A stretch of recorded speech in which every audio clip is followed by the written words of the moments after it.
তোকে ফুল রিসিভ করতে কে বললে? মানে এক্সট্রা মুচ্ছাদি সব সময় নাকি? ও কাঁধে থাকবি কার নাম্বার আগে ফোন তুলে বসে থাকছে। হ্যালো, ডন এমারুল স্পিকিং। একজনের পা ভাঙতে হবে, হয়ে যাবে। কত টাকা লাগবে?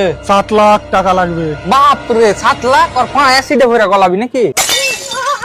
আরে দাদা, আমার নিচে 2-3টা ছেলে কাজ করে, তো ওরাকে পাঠাবো, ওরা কষ্ট করবে, ওরা কত কিছু দিতে হবে নাকি? তো ঠিকঠাক বল কত টাকা লাগবে। তুই তো বারা 2খান ঠ্যাং ভাঙতে বলছিস, আর আমি 2খান ঠ্যাং ভাঙি না। আচ্ছা, যদি 4খান ঠ্যাং ভাঙতে তাহলে কিছু কম করে লিতুম। তো এক কাজ কর, তোর দুখানো ভেঙে গেলিস।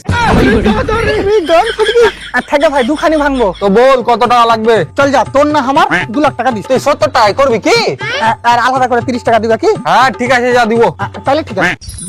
वाह क्या मुस्कुराहट है। এবার বল, যার ঠ্যাং ভাঙতে চাচ্ছিস ওর সাথে তোর কিসের দুশ্মনী? ও শালা আমার সামনে আমার বহুত চুম্মা লিয়েছে। বাস শালা কালুও আমার সামনে আমার বহু চুম্মা লিয়েছিল। তাহলে তো তোমারও রক্ত ফুটেছিল। না, আমার রক্ত ফুটেনি, আমার আব্বার রক্ত ফুটেছিল। আমি তো মারা ওখানে ওর কাছ থেকে 300 টাকা লেলেছিল।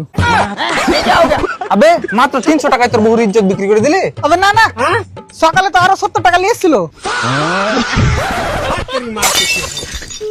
হ্যালো হ্যালো হ্যালো, মানে আমরা পাগলা চাঁদা ভাবছো বে?